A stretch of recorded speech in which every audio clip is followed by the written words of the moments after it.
Okay, so we're doing an ankle sprain and we're doing inversion. So that would be like when you laterally sprain it versus medially sprain it, and we're doing the talocrural joint. You can click it. Okay, so we picked general population. We were thinking about doing either athletes or a military population, but we settled on general population so we could, I guess, like address more people and figure out how we could relate this injury back to our own lives. So I picked a specific case for our demographics. So I picked emergency room visits in 2016, and there were 225,114 ankle sprains. And so it was more common to get hospitalized for high ankle sprains than for lateral ankle sprains. And females had a higher rate of getting lateral ankle sprain. And so the way that you can get an ankle sprain is by walking. You can get it from exercising. You can get it from landing wrong when you're jumping. A big thing is, like, especially on this campus, if you're walking and the pavement's really uneven, you're gonna step on, like, you're gonna invert your ankle when you step on it, and it could cause you to either tear the ligaments, which is really bad, or it could cause you to just like loosen the ligaments, which like isn't as bad, but you're still gonna need medicine for it. And the biggest thing that I found with general population is lateral ankle sprains are more common than medial ankle sprains. So lateral has to do with inversion and medial has to do with eversion. So like it's, like I said, it's more common from like sports and jumping and stuff. So, and if someone steps on your foot wrong, you could also get this. So a big part of realizing like ankle sprains for the general population is being more aware of your like surroundings and understanding the fact that you can get ankle sprains from like literally anything. And I guess like something to take away from this is like the way you treat medial ankle sprains versus lateral ankle sprains is different depending on the severity of it. So if you have a lateral ankle sprain, it's usually dealing with like loosening of ligaments, and it won't usually like tear them. So you can just get some medicine and stuff. But if you medially sprain it, you're tearing your deltoid ligament, which is like a harder ligament to tear in the first place. So you're gonna need like you could need surgery from it, which would take a long time to recover from. And so I guess like pertaining, like applying this to your just regular life is understanding how you can get it, understanding how to treat it, and understanding how to prevent it. So if you've had an ankle sprain before, you're more likely to get one than anybody else because you've already loosened those ligaments, you've already, you might have already torn them. And so I guess like something just to remember is just to be more cautious of how you step. Okay, so something important to remember is because we did general population, what you're gonna take away from this is it's everybody. It's not just athletes, it's not just military population, it's not just like single to a group of people. So like the demographics that are taken from here are from like just everybody, and it's from 2016, so it's not that like long ago, it's only like 2 years ago. So I guess like going forward, if you're gonna be more cautious of ankle sprains and like how you're walking, where you're walking, and how to treat them, I would just say the best thing would be to just be careful where you're stepping.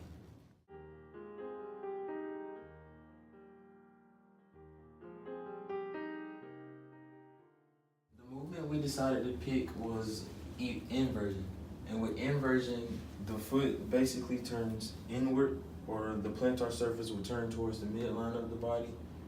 And with the muscles involved in inversion are the tibialis anterior, the tibialis posterior, flexor digitorum longus, flexor hallucis longus, and extensor hallucis longus. All five of those muscles are concentric muscle actions when it comes to inversion.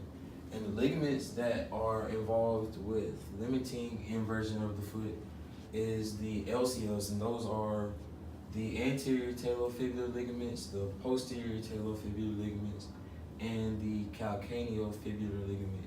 And with the LCLs, the anterior talofibular ligament is the most commonly injured ligament when it comes to ankle sprains. Now, the deal with ankle sprains is, since we chose the general population, the ankle sprain itself, like, since the foot inverts slightly every time you take a step, it'll be hard for the general population, like just everyone in general, to like do anything like walk, run, jump, because you're putting pressure on the ankle, like right there on this side, and like looking at it right here, like you can see how all those muscles, but you can see like how those muscles right here, the tibialis anterior and the extensor, are pulling on this side of the foot. And also with the ankle sprain, it'll be hard to get those recommendations from the American College of Sports Medicine, because they want you to at least have 150 minutes a week or 30 minutes for 5 days of aerobic activity. But with the ankle sprain and you needing to rest the ankle sprain, it'll be difficult to do all that, because with an ankle sprain you'll have to not use it much for at least 2 weeks. Guidelines set by the American College of Sports Medicine, you can start after like the initial like week or two of trying to make it rehab. You can like start with yoga or Tai Chi. That's recommended. It'll help like stretch out your ankle and help make it like more flexible. You can also do like more resistant training movements right here, as it says, requiring a specific degree of balance and moving the balance of the ankle and just like working out the ankle. And it could also be contributed to the 150 minutes a week of exercise set by the College of Sports Medicine. But even though those people with busy schedules can also break it up into 10-minute increments as well, just to fit it in to their schedule. Those with busy schedules, they can still get the recommended amount of time. They just have to break up the time increments into like 10 minutes, maybe 20 minutes. And it's easy because you can even go back and do like some of the exercises here, like just sitting down, or like the calf raises, you can do that on your own back at home whenever you feel like it, or the assisted ankle stretching. You would just need a band, so you could easily do that at home.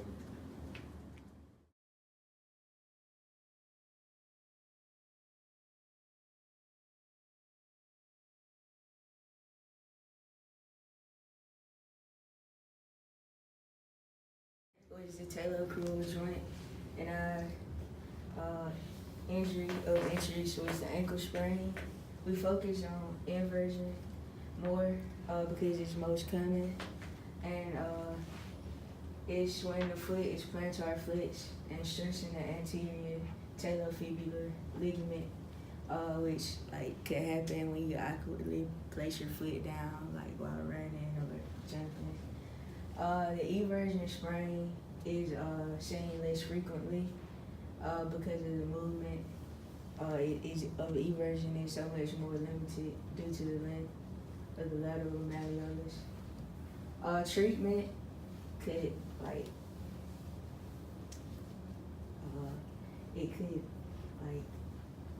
be a lot of things depending on who you are. Rice, which is rest, ice, compression, and elevation, would work best for our population, which is the general population. Since we didn't do athletes, they shouldn't have to go through much range of motion exercises.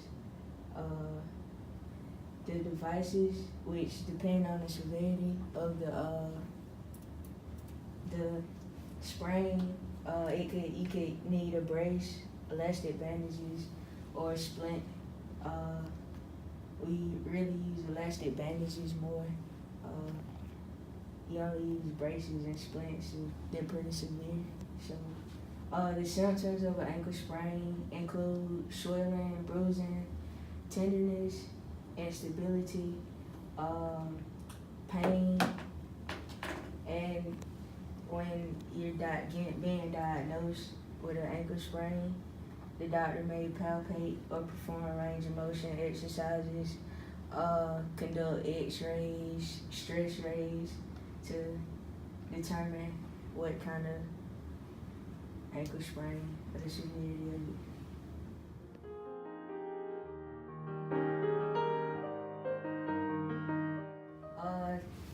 Depending on the severity of the sprain, that determines what you need to go through to help get it back to 100%. Grade 1 sprain is a mild sprain. Most common sprain is slight stretching and microscopic tearing of the ligament fibers. It includes some swelling, but it's still able to walk on it. A grade 2 sprain is a moderate sprain. It includes partial tearing of the ligament and a bit more bruising and swelling. The grade 3 sprain, which is the severest of them all, is a complete tear of the ligament. The ligament is fully torn and it's severe pain and swelling, and it needs immobilization to heal properly. Depending on the severity of an ankle sprain, our population could maybe have trouble with everyday life tasks such as walking, going to work, driving, making grocery store visits. Since they don't have the necessary tools, the correct knowledge of how to take care of a sprain, depending on the severity of it, it could take a lot of rest, ice compression, and wrapping your ankle.